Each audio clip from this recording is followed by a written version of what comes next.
Actress, napaupo. Baba Eco, so sweet na inalalayan ang kanyang nobyang si Janine.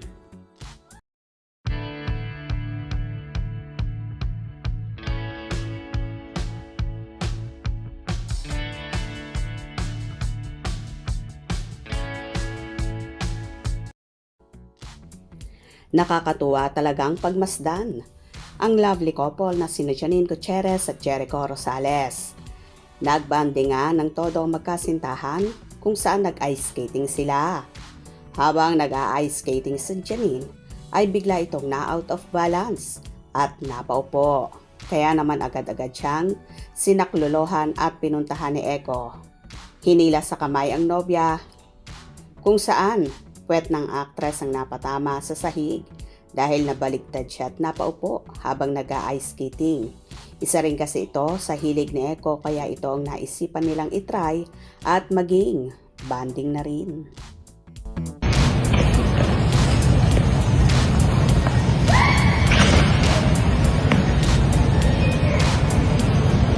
Caught me! Don't understand, babu. Okay lang, pwet lang.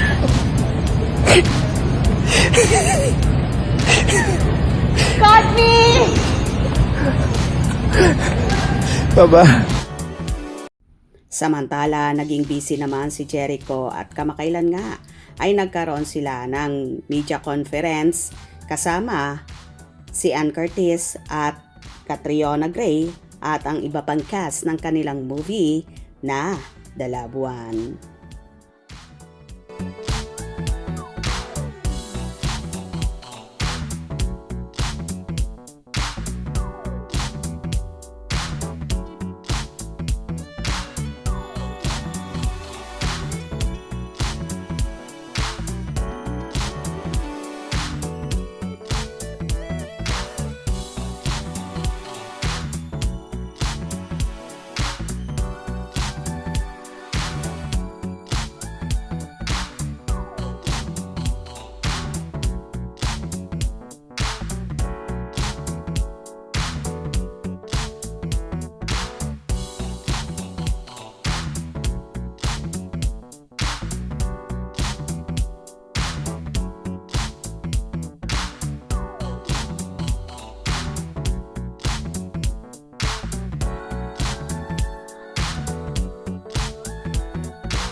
Anyway, stay tuned tayo dahil after nga ng promotion at pelikula ni Eco ay sasabak na rin ang dalawa ni Janine sa panibagong project nila na ngayong taon din ipapalabas.